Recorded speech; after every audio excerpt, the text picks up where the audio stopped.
Tonight you have been invited to bask in the ritual of Imperial Triumphant, and are welcomed in the pleasure of their company.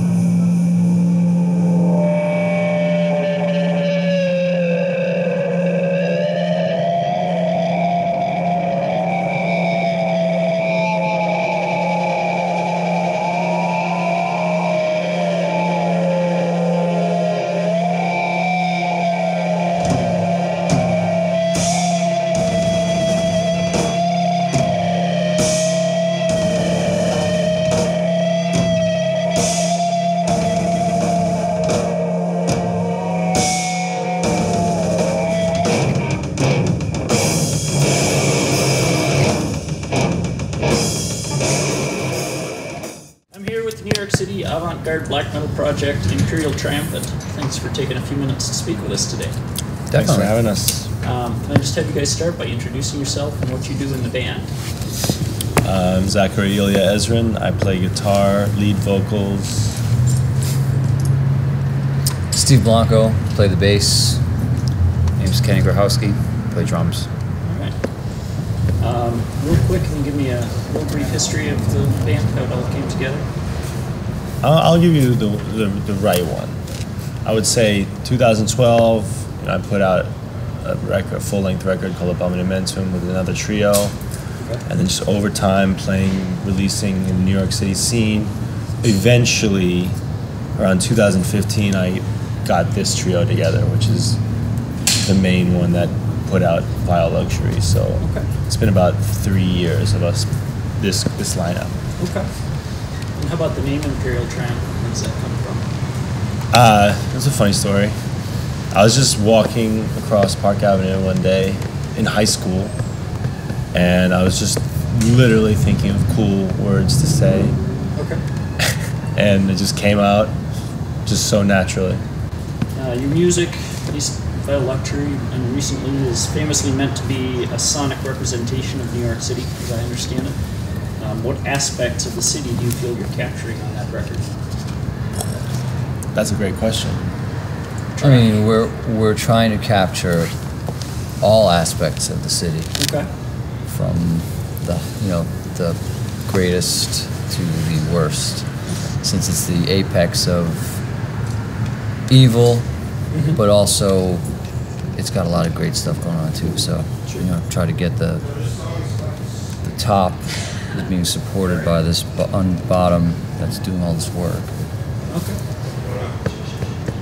Yeah, there's pretty much, we're covering a lot of ground, but I'd still say that, New York City as an inspiration, we still have a lot to pull, a lot of write about. The well isn't dry, Sure, good. Glad to hear that. Tell me about the creation process of this album. How'd you write it? Artwork, all that kind of stuff. That's a long story. Yeah. In part, this is the first album the band's ever done where it's actually been a group writing process for the most part.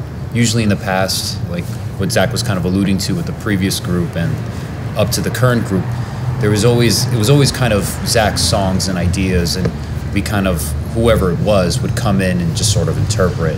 Whereas when Vile Luxury came around, this band had already toured for a few years and kind of became a cohesive unit. So this was us. Most of the record is written as a group. Maybe Zach came in with an idea or Steve came in with an idea, and we just jammed it out and songs sprang from that. There's a couple of pieces on the record that were totally created. There's like the ending of the album was created in the studio. It's a completely improvised piece. There's another song that Zach literally wrote while we were setting up one day in the studio. It was like, hey guys, I wrote this thing. Let's try to record it and see if we can put it somewhere on the record. Okay. And then Coltrane move.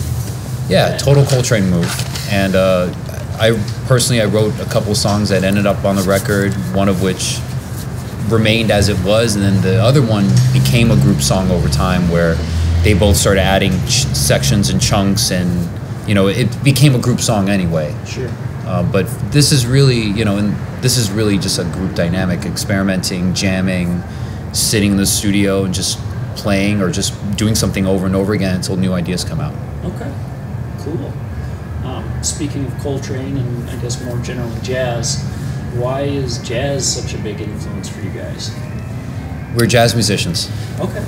Yeah, it can't not be an influence because it's part of who we are. And it's part of the city we live in. Yeah, and New York is a jazz mecca. I mean, it's been a jazz mecca for a long time. Okay. Steve and I got our starts in the jazz scene in New York City, and metal came, like, we're both obvious metal fans and listen to the music and play it, but we came to it as players much later than the other stuff that we do. Sure. So I think that influence is going to be always apparent in whatever we do from here on in, just because we're allowing it to breathe naturally instead of going, oh, well, this is a metal record, let's make it metal. Like, Sure. now it's just whatever we're into. Like, Zach's super into gypsy jazz and a few other kinds of music that are totally not metal related, but a lot of that's making its influence kind of known now in the music, and it's starting something, I think. Yeah. What are some of those other influences, especially non-metal influences, and maybe even outside of music? Where to begin? Inspires. Like, you know, I went through a phase where I was really into like Russian folk music, and then you have like the intro to Krokodil on Abyssal Gods, which I just wrote after listening to a ton of like Eastern Orthodox chant. You know, and that's just an example of a way you can just take something that's not metal or heavy metal related and bring it into this world and kind of recycle it. Sure. There's all kinds of influences. I mean, film, cinema, other pieces of art, you know, architecture, just esoteric world history, you know, that inspires us and influences us, you know, just transference of power centers around the globe. If you try to formulate some type of perspective of, you know, thousands and thousands of years of whatever this is that we're all in, you know. Right. So Yeah. Cool. big influences. Yeah. Yeah. A lot out there. Yeah. Tell me about your training as musicians. You guys formally trained or self-taught? We're all formally trained. Yeah. Okay. Bit of both. Yeah. I mean, Yes. you know, conservatory, but also street trained and on the gig. Yeah, cut your teeth on the gig. You know. Okay. If you want to get good, Yeah. Yeah. you gotta get your ass kicked. Trial by fire. Yeah. Tell me about the theatricality, the robes, the masks. Do you guys wear those on stage? Is it just in videos? Oh, you've never seen us before? No, I haven't. But Oh, I'm excited this to guy see. is in for a surprise. Um, Yeah, no, we wear it on stage. It's part of the ritual, you know? okay. It's important to We're into the show. Yeah, we're obviously into Art Deco, and which is also very New York, obviously. You know, like the Chrysler Building, and so our show has evolved over time to start reflecting that. Okay. Do you feel that helps with what you're trying to convey?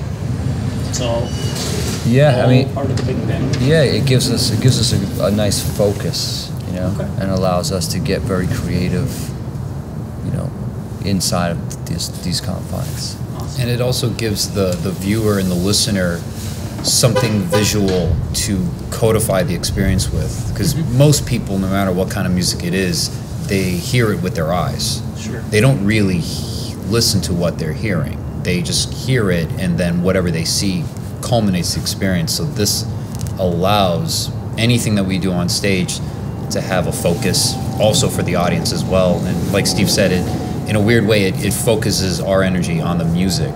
To have to put on this robe and this garb and this mask, it centers you in a way that's kind of not like your traditional, like, get ready for the gig, get warmed up, get your head in the zone. It's a different type of thing. Okay. In your, I believe you call it a manifesto on your Facebook page, you write, we don't support it, nor are we against. We only play the sounds of New York City as we hear them. How are you able to remain observers only? How are you able to not put some of yourself into that even subconsciously? Well, it's not that. Of course, we put ourselves in our music, but rather what we mean to say by that is that we don't push any agenda or any opinion on what we are singing about. It's no judgment. It's simply observation. Yeah, because the thing is, New York is a funny place. It's like, you know,